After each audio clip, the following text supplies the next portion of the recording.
Oh, to register for the, is that what you mean?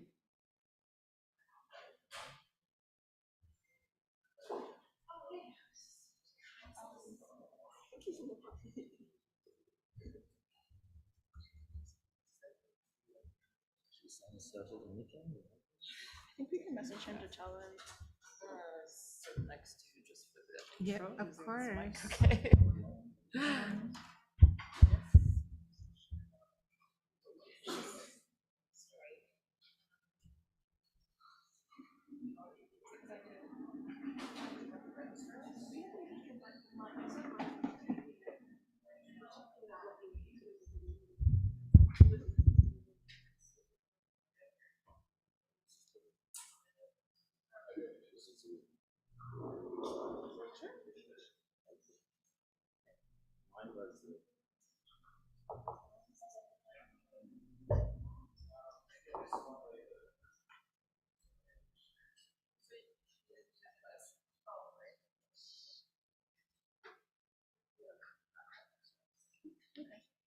I'm really confused about that.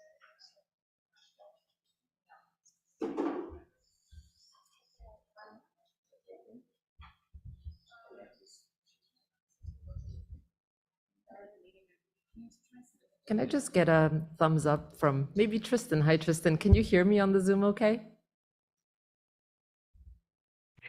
Yes, we can. Amazing. Thank you. So thanks again, folks, for your patience in the Zoom and in person. I think we're just waiting for our ASL interpreter to arrive into the Zoom space. And then we'll get started.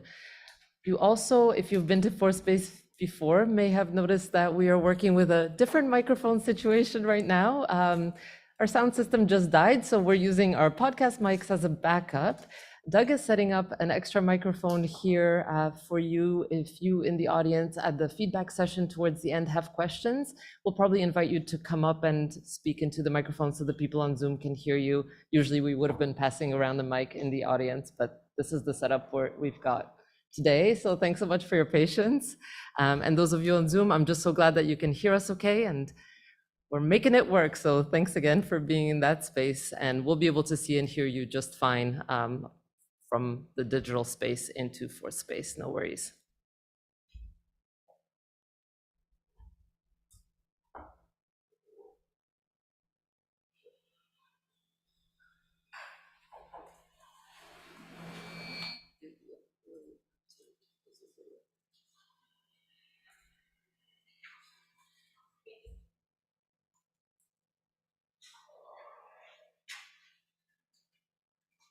Test. Hello, hello, hello.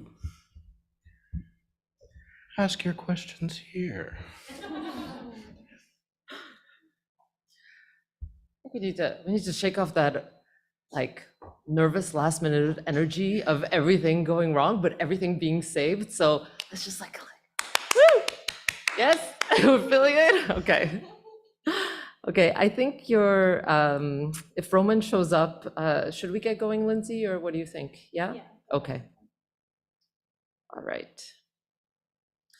In that case, I'll officially say just a few words of welcome to get us going here today. So hi, everybody. Bonjour tout le monde. Bienvenue. Welcome online and in person to Concordia University's fourth space. Thank you so much for joining us for Affecting Machines, Normative Principles for Gender Equity in AI.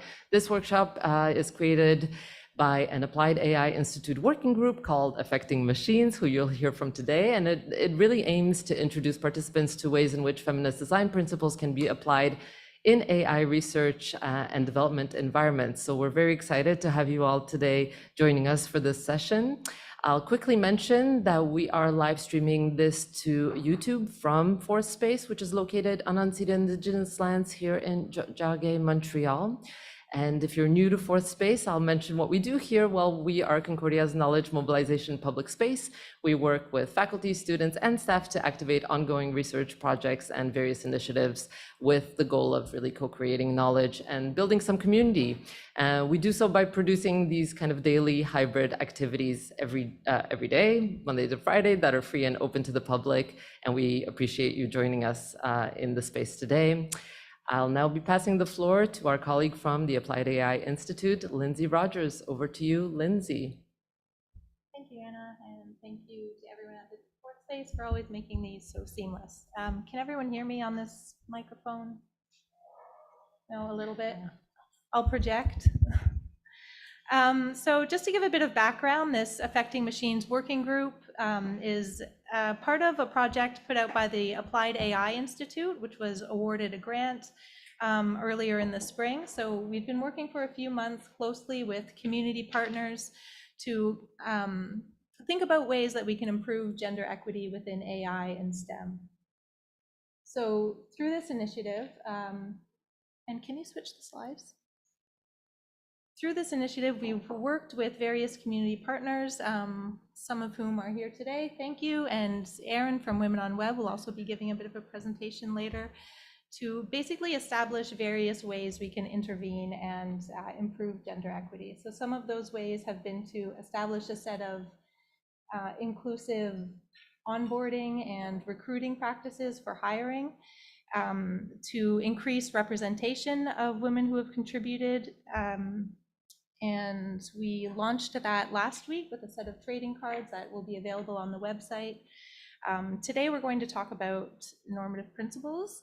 And just a note to say that if you're interested in improving gender equity in AI and STEM and you'd like to participate in the working group, please let me know, reach out. We're kind of envisioning how to proceed in the fall, in the future. And with that, I'll pass it over to these RAs who have been working very hard over the summer.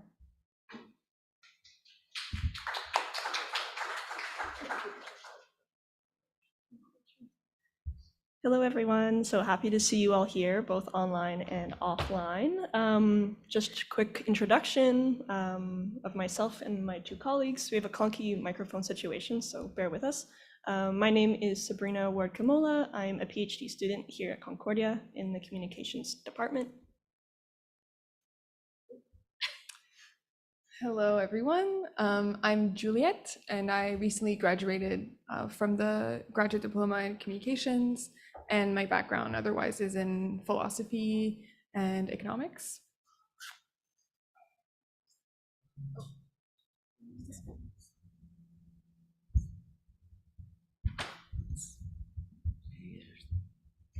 Hello, everyone. I'm Mohsen, and I'm a PhD student in sociology here at Concordia.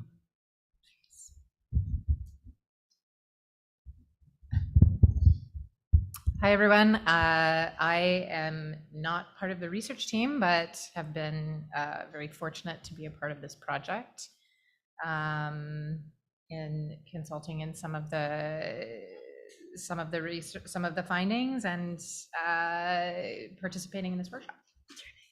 Oh, and my name is Erin. Awesome. So before we get started, we're going to do a little icebreaker activity for both online and offline folks. So it's pretty simple. This icebreaker activity is, getting to know the person beside you as per a typical icebreaker, but it's also getting into the themes of the workshop. So the instructions are up here, but basically I'm going to give you an overview, I'm going to do a little demo, and then I'm going to let you all do it. So finding a partner, maybe this is a good time to open Google Translate on the device that you have with you.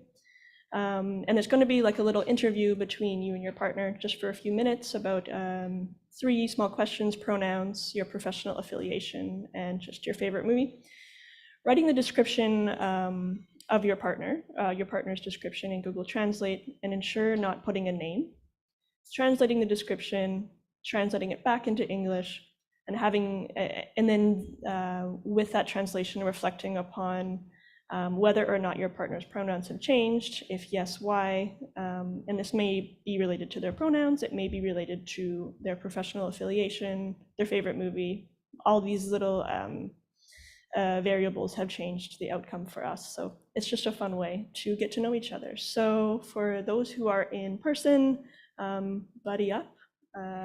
I'm just going to let you go for it yourselves. And then online, I have some breakout rooms. It may not be 2 people, but I'm just going to open the rooms now. And I'm going to give you all maybe like 3 to 5 minutes to do that. Okay. Oh, I forgot to get the gun. I think it's pretty. I think people are already. You can give it at the end. When you regroup, you're like, this is what I got. Yeah.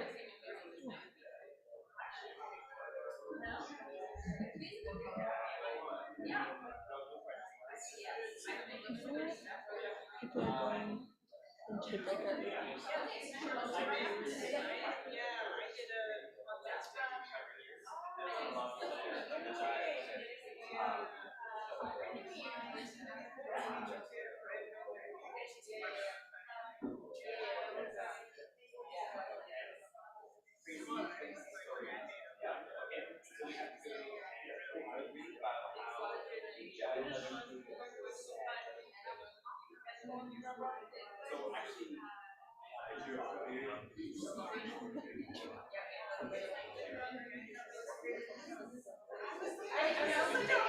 To join what?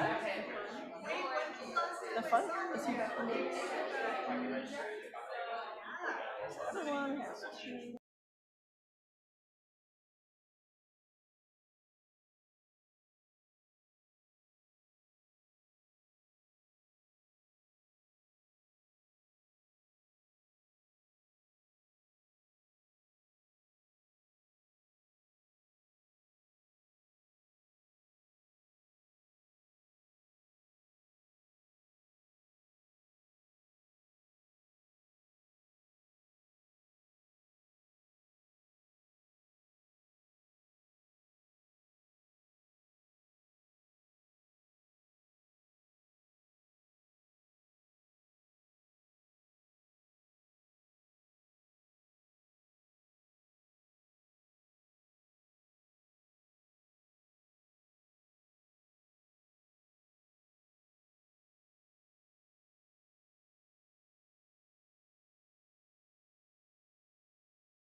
Hello, everyone. We're going to get back into the workshop now. Very much looking forward to hearing what everybody's conversations is about.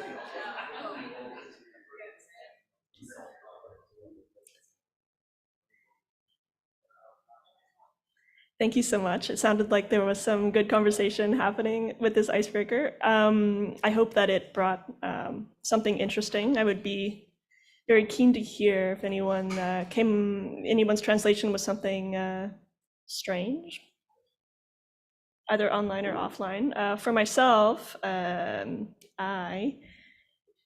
she is a PhD student at Concordia in communications. This is not my favorite movie. It's just the most recent movie I've watched.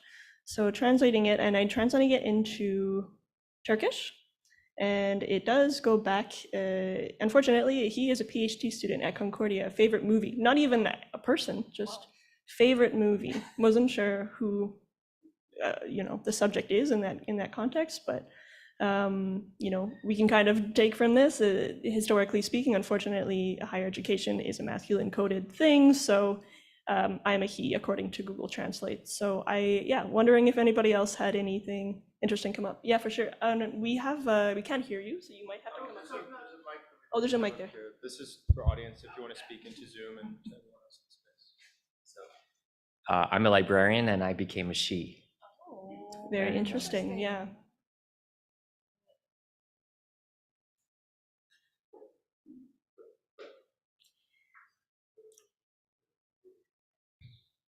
Yesterday we were practicing this, and this exact example with my example, he is a PhD student, her favorite movie is Barbie. So it then split me into two different people depending on what I'm doing at any given moment. So that was interesting. All right, cool. Well, thank you for participating in that icebreaker activity. I'm going to move on now to give just an overview of what we're going to be doing today. We have three major objectives. First, familiarizing everybody with our principles. And my colleagues, Juliette and Mohsen, are going to be giving just a short presentation talking about the why and then the principles themselves. And then we're going to move on into a larger group activity where you all will be put into smaller groups to focus on one of the principles, applying it to a case study. And then we're going to debrief afterwards, after a break and everything, to talk about what our conversations were like. There's a lot of different perspectives and expertise coming together in this room. So we're very much looking forward to the collective debrief of this group activity. So before we continue, I want to make sure that everybody offline has a handout with the principles. If anybody doesn't, we can get you one.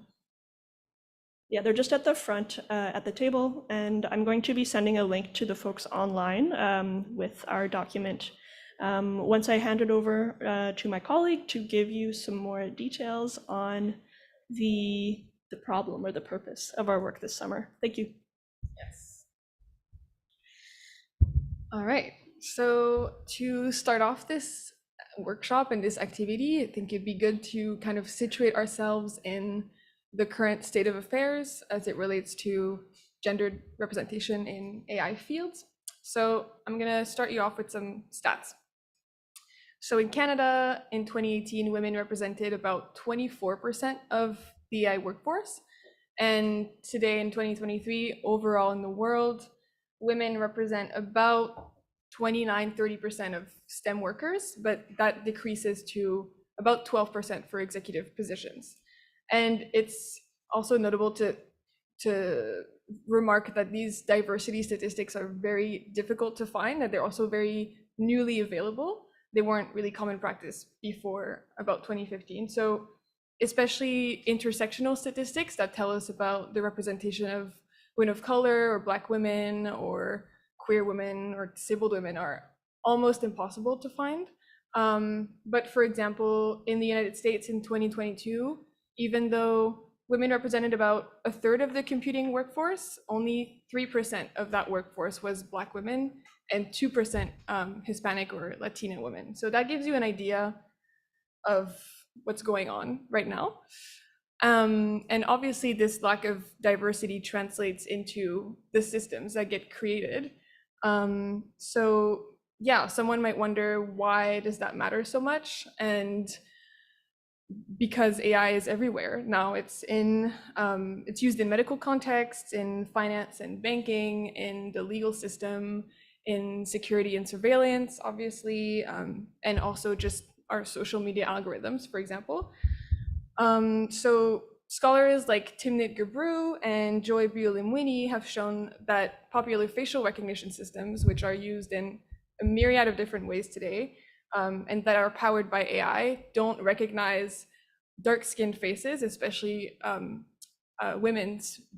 dark-skinned women's faces, nearly as well as masculine light-skinned faces. And that has already resulted in very high-stakes negative consequences. A few people have been wrongfully arrested so far, all Black individuals.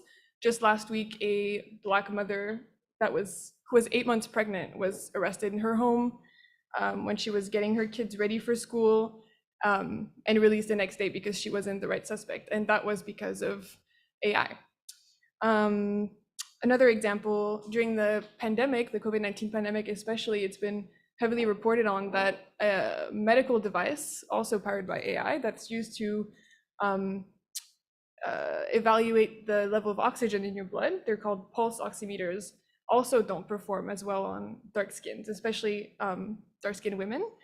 And that has led to a severe lack of care for a lot of patients, especially Black patients.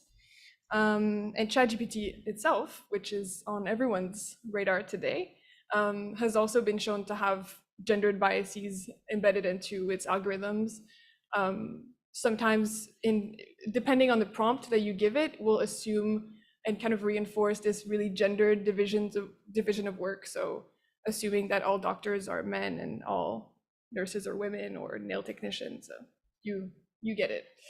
So yeah, so in response to these things and these statistics and these events, this working group has been created, and we've been asked to establish a set of normative principles that would kind of, aim for more feminist, more equitable, responsible AI development.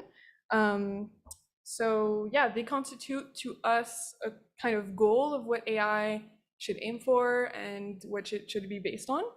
And yeah, throughout this process, we've chosen to really kind of consider AI as this very like this industry, and that has an infrastructure and very material implications. So yeah, but these principles are not meant to be abstract. Not ideally, they should engender tangible applications. So over the past few months, we've been also trying to establish best practices in AI research and development that would kind of follow up from these principles.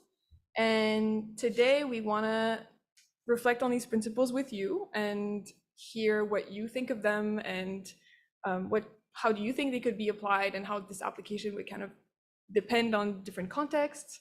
And we want to use all of your personal, professional expertise, because in the past few months, we've really been, I think, understanding that what matters a lot is this sort of interdisciplinary collaboration. Like, we need social scientists to work with engineers and computer scientists and community members, and that kind of seems like the best bet to try and get to these more responsible AI systems. So hopefully this workshop will be one little step towards that, and just a occasion to have those interdisciplinary conversations. So yeah, Mohsen is gonna present you our principles quickly, but yeah, just keep in mind that when we develop those, we really wanna go into it with this deeply intersectional framework. And we recognize that, yeah, women's rights are always related and inseparable from anti-racism work, indigenous sovereignty, disability justice, queer rights. So yeah, this is the framework that we're working with today. So yeah, I'm gonna leave it to Mohsen. Oh yeah, you have one. I know it's working. Thanks, Sabrina and Juliette. So yeah, I'd like to briefly present our 7 normative principles for gender equity in AI that you also have a detailed description of these principles in the handouts that you have. So I'll try to keep it short. The first principle, diversifying participation, it underscores the significance of having diverse teams at every stage of AI research and development to build actually more inclusive and less biased AI systems. The second principle, which is called prioritizing intersectional frameworks, highlights the necessity of recognizing the intersectional identities of individuals such as gender, race, sexual orientation, etc. And it calls for forming research teams that mirror this diversity to address the needs of users with intersectional identities. The third principle, designing reflexive projects, draws our attention to the influence of AI developers' views and assumptions on the systems they create, and it calls for constant and continuous self-examination as a way to mitigate biases that machine learning practitioners may bring to the development process. The fourth principle for grounding the materiality of AI, it's about recognizing the human labor put into making AI systems and also the real-life consequences of this system, including their, for instance, their environmental impacts. And the fifth principle highlights the importance of being vigilant about biases that can emerge or reproduce at different stages of AI development. And it calls for taking necessary measures to address and hopefully mitigate such biases.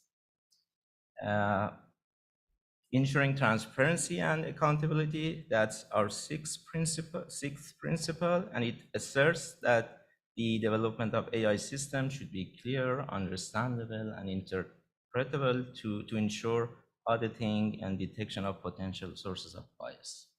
And finally, our seventh principle stresses that AI knowledge and research should be accessible to all relevant stakeholders, regardless of their expertise, to hopefully foster a more inclusive and democratic AI community.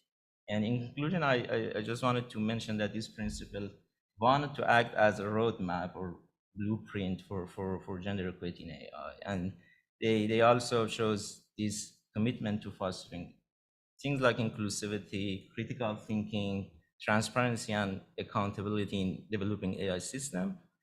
And yeah, you can see a more detailed version of the principles in the handouts that you have. Thanks, and I'll pass the mic on to Sabrina. Thank you, Mohsen. So we're going to kind of shift now into our group activity. So we're going to take just like a 10-minute break. There are refreshments at the back of the room. And we're just going to be setting up the tables, and we will follow up with more instructions soon. But essentially, each of the normative principles that Mohsen just outlined is going to have a group. So we will assemble everybody in groups when we come back. So yeah, please help yourself, and yeah, we'll let you know.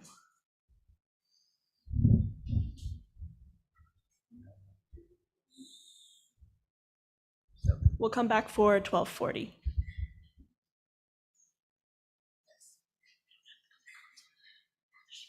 Should we do them now? Oh yeah.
He was just showing me a tweet of.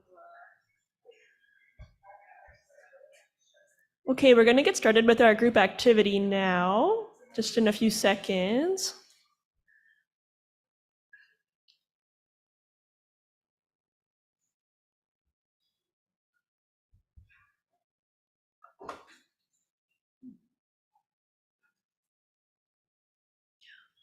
Okay, thank you so much. So I'm just going to do a head count. We have like 3 to 4 tables, depending on how many people were here, but I believe we have 1, 2, 3, 4, 5, 6, 7, 8. So we have 14 people here, so maybe we'll do 2 groups of 5 and then a group of 4. My math is not that good. Yeah. And yeah, so maybe the front 4 of you, I'm just going to come over and like designate the tables, if that's okay. And feel free to bring your food to the table as well.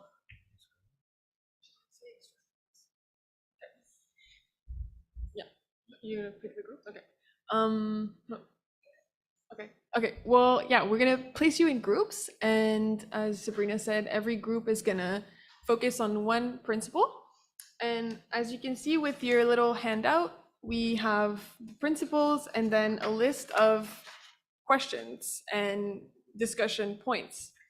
And on all of these tables, there will be 4 case studies, so 4 examples of present or past AI bias. So you can choose one, or you can even choose another one that you have in mind, and try to contextualize your given principle with this case study. So yeah, there will be questions that you can use to have these discussions, and we'll just pass through and facilitate if needed. Yeah, does that sound clear to everybody? Cool, great.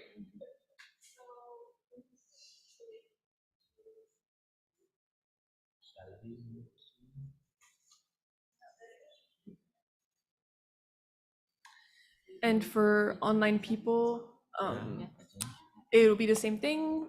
People will be in breakout rooms, and you have the links to the handouts and the case studies in the chat. And we will also be passing through the rooms.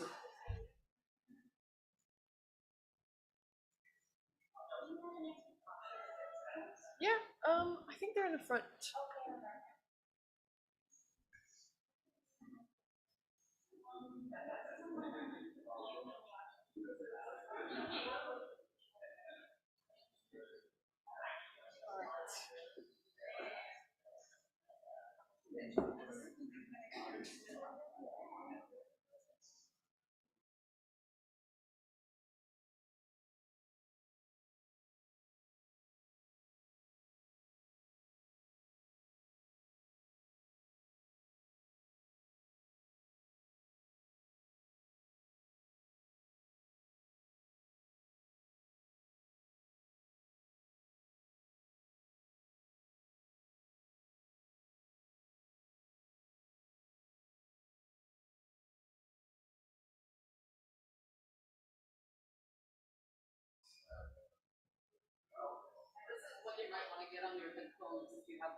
Would it be possible to assign me to the democratization breakout room?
but offline people, please make your way back to the audience. Thank you.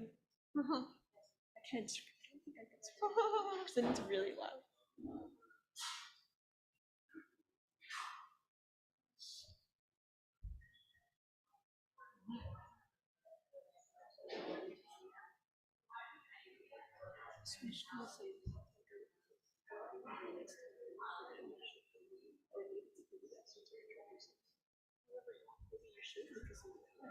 Okay.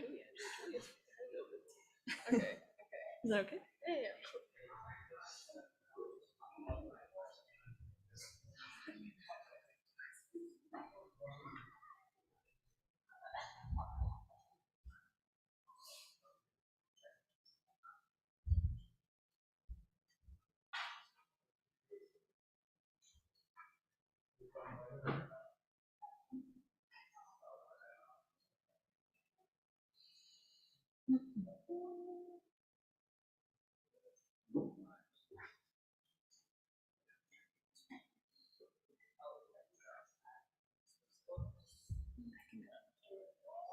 Yeah.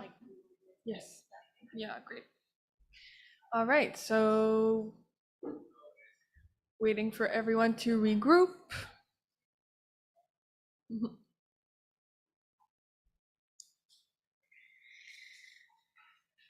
Okay, so before we jump into our sort of group debrief and group discussion, we're gonna have another intervention, and we're gonna open the floor to one of our partners to this working group, which is the organization Women on Web.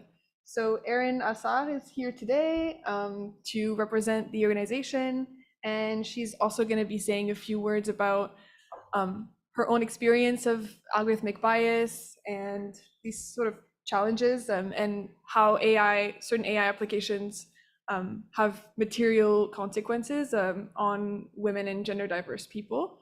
So yeah, it's going to be really enlightening and interesting. And then after that, we'll jump into our general discussions, and you can talk about what you've kind of discussed in your groups. So yeah, Erin, it's your time. Thank you, Juliette. Enlightening and interesting, I hope. We'll see. Yeah, my name is Erin Hazard. It's been wonderful to work with this group over the last few months. I work for an organization called Women on Web, which is a telemedicine abortion organization. So I'll give you a little bit of an intro. So for almost 17 years, Women on Web has provided safe, effective, and essential medical abortion access to areas of the world that otherwise would not have any via a single website. The service is provided remotely and functions entirely through email. So with the website as the first point of interaction in accessing the service. A little bit about some of the work we do as well is we've provided over 116,000 abortions worldwide as of last year.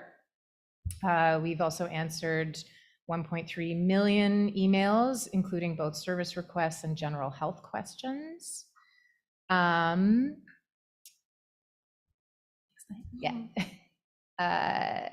we are a unique example of how the same gender bias and systemic barriers for women and pregnant people exist and are reinforced online in the same way they materialize on the ground. Over the years, Women on Web has faced several challenges, particularly regarding digital suppression and algorithmic bias. The impacts of these two issues not only align our content with that of potentially nefarious sites, such as anti-abortion sites, fake clinics, and pregnancy crisis centers, but it also forces the organization to commit funding it often doesn't have to digital strategies that oftentimes need to adhere to ones that are recommended as a one-size-fits-all business-oriented model.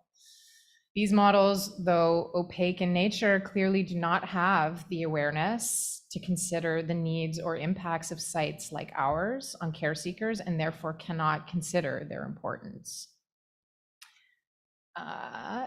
Just stay there. You're good. Yep.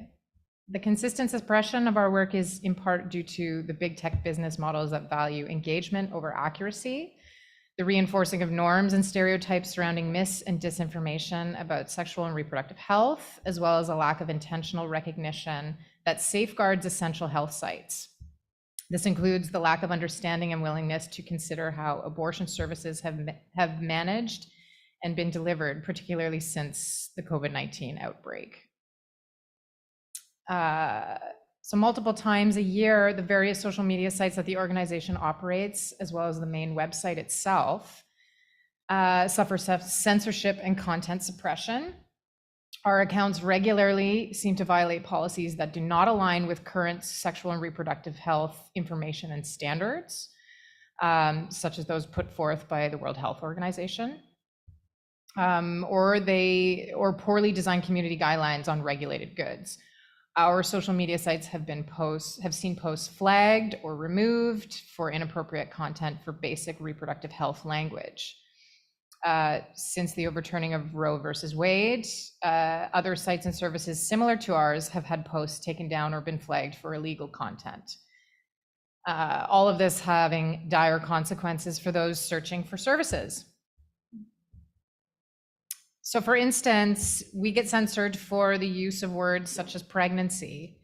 So not only on individual posts, but also within the final landing page. So even for something such as how to calculate how far along you are in your pregnancy, which in and of itself is not very inflammatory, but still tends to get flagged under some of the guidelines that are put forth by some of these sites.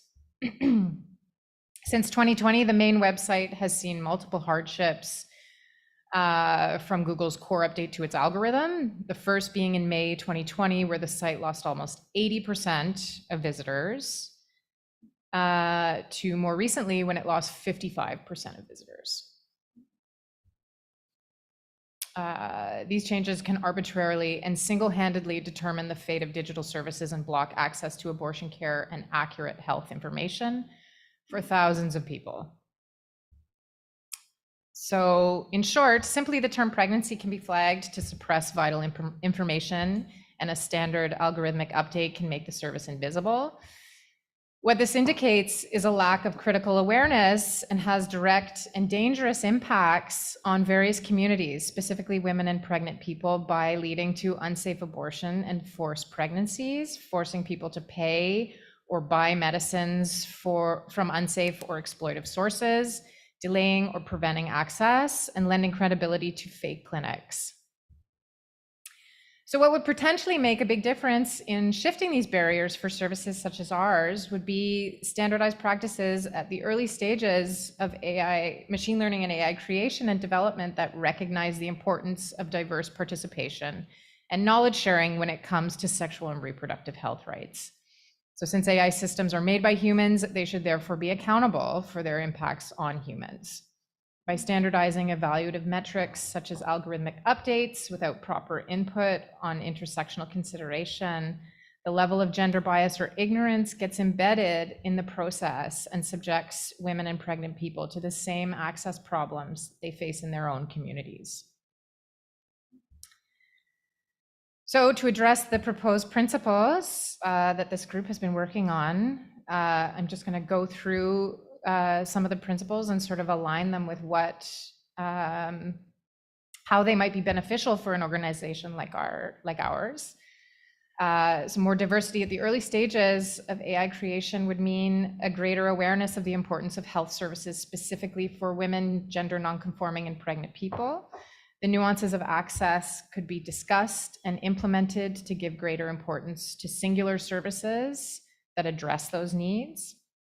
The lack of diversity and/or consultation with experts working in these fields directly relates to the dissemination of sexual and reproductive health as a political issue as opposed to a health issue, and encourages the spread of myths and disinformation that create barriers for those looking to access personal health information.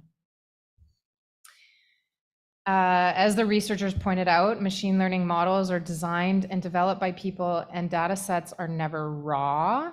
So recognizing abortion access is not the same for all communities, and therefore seeking out the data that reflects this in order to protect specialized and essential services is needed to effectively uphold changes to systemic barriers.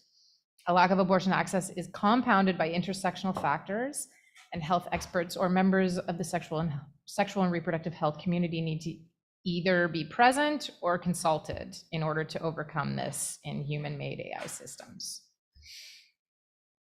I'll try and go through these quickly. Reflexive projects need to have participants and data to refer to in order to be able to make appropriate adjustments, and therefore need to regularly consult those most affected. So for services like ours, being consulted on which data is used and which tools are needed to identify harmful information or practices will be essential for reflexivity.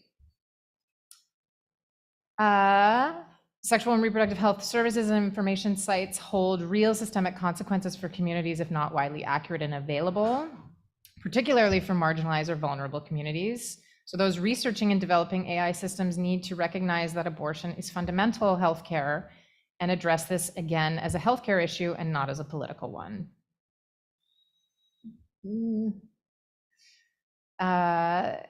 Understanding inclusive and sexual and reproductive health access requires the knowledge and awareness that those who are not affected by certain realities likely have blind spots to their outcomes. So again, if more diverse groups are involved in the developmental stages, these biases could be more easily recognized and addressed. So ensuring transparency and accountability, this one is particularly critical as abortion is so highly politicized. Given the level of censorship and suppression we face, advocating for the rights and needs of users is dangerously time-consuming and consistently not resolved. So it's also known the profits made off of disinformation are for example, Google profited greatly off of the keywords abortion pill reversal. And for something like this should be held accountable for the impacts that this causes. And I'll put in some information on that if people want as well. So digital suppression, lastly, digital suppression has an impact on democracy and the scope and quality of debates around abortion and people's access to reliable, scientific, and truthful information about sexual and reproductive health rights. So access to AI knowledge and research potentially frees up resources that are currently being used to navigate the digital systems or fight for recognition. So overall, the need for more intersectional awareness around the impacts of AI systems and machine learning on sexual and reproductive health rights are becoming more and more urgent as care seekers are more reliant on these systems generally for seeking and accessing services and information. So the implementation and commitment to research principles that recognize the impacts on communities as paramount in the early stages of development is integral to overcoming AI barriers realized on the ground. So for sexual and reproductive health rights face systemic barriers online that mirror those in society, and having an actionable set of guidelines and access to the development and analysis of research within these fields will only have positive long-term outcomes for groups like ours. Thank you, Erin. Thank you very much. And if anybody's interested in Erin's work or about Women on Web, Erin has a table just at the back corner of the room with more information about Women on Web. And so, yeah, in the last 15 minutes we were hoping to move to a kind of discussion period where we hear more about what everybody was talking about during the group activity. Yeah, does anybody want to share? We would love to hear what case studies you chose, what applications you made, etc. Does anybody want to volunteer?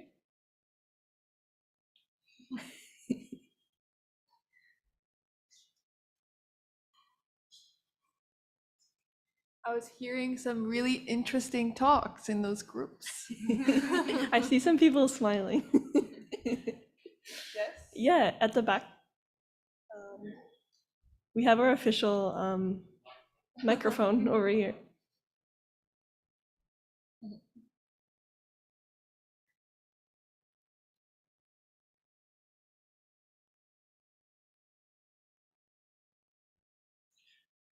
We were given the task of deconvolving this issue of what they call gendered clicks and targeted advertising, which turned out to be an extremely difficult issue.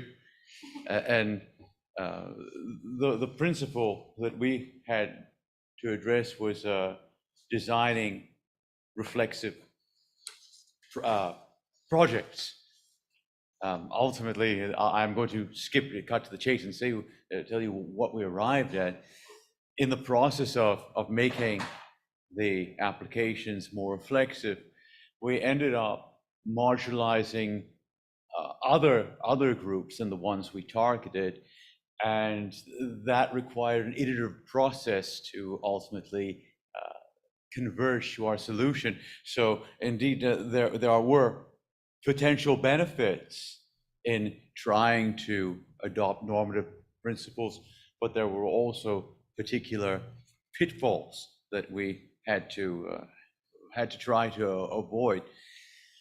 We saw this in various situations where different social media platforms were used in order to create an equitable job market and to allow people of particular gender or particular culture or particular race to apply equally for jobs. But unfortunately, AI has a very negative impact because it allows platforms for their particular money accruing tech that they're for-profit organizations to try to target people according to their requirements. In other words, higher paying jobs would go to people from a particular social status or ethnic background, and that's just not fair.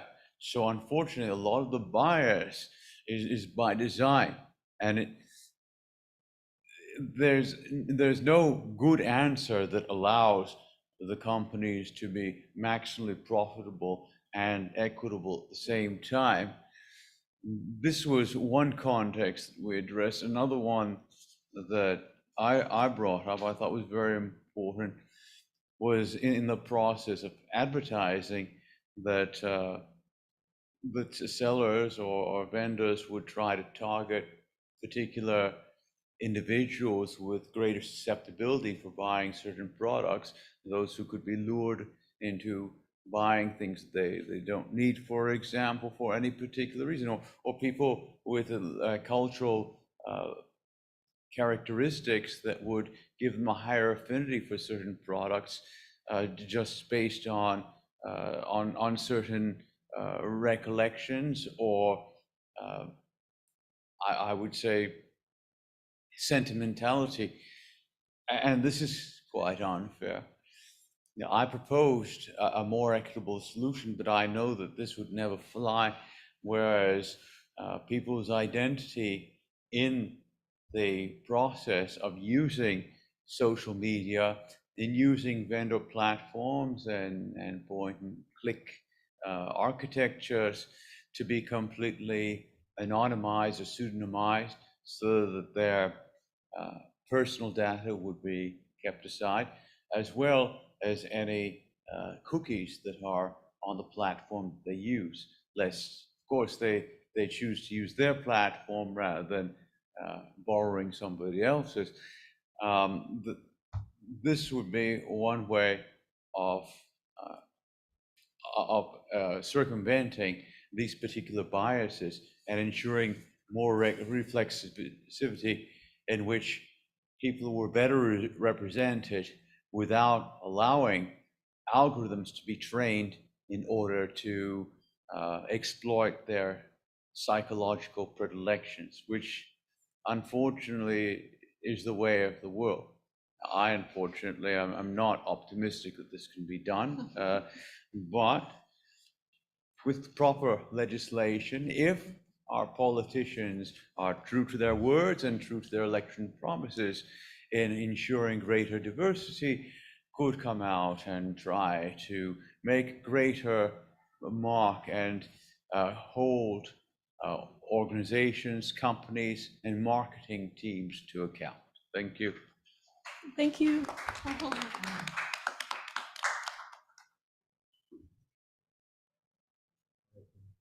Is anybody else burning to share? Yeah, for sure.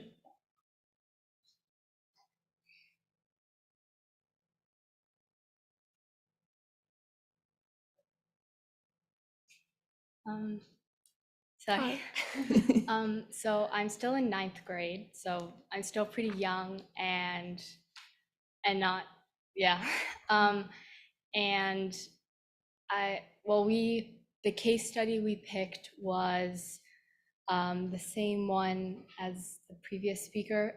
It was the one about the targeted audiences and through cookies and the things people click on. And something that I really thought about was how on social media, especially on TikTok, there are a lot of ads that are thrown at, like, especially younger generations, like,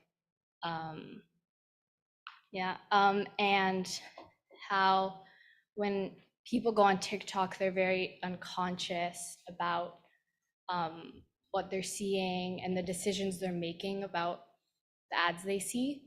And there's this, especially one of these ads that I thought about, it was a game ad about how about how all the guys in the game were represented as kings and like politicians, and you got to level up your power based on your position, and how all the women were seen as maids and wives, and how they were feeding these ads to like younger women. And especially I think like on YouTube, on a lot of these scrolling features in these apps, how like especially younger generations, they're more susceptible to scroll past these or accidentally like them, and how they don't really see how that has an impact on them. And like unconsciously they start thinking of themselves as like wives or maids instead of like kings and government. But I think that also has like a role when people become unconscious in the ads they're seeing, how that makes it so that like larger companies can do things that like when people aren't asking themselves what's right or wrong, or do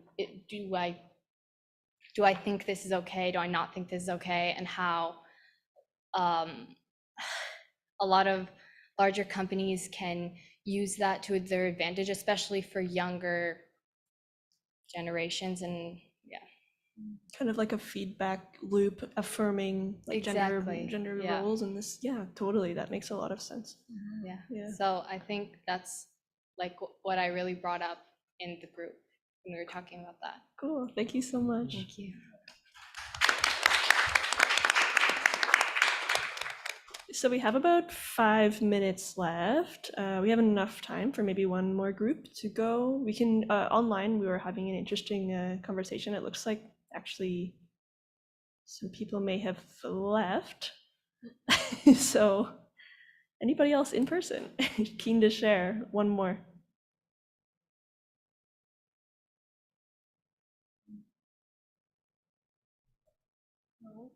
No pressure, it's okay. Okay, well, we can end now, but before we end,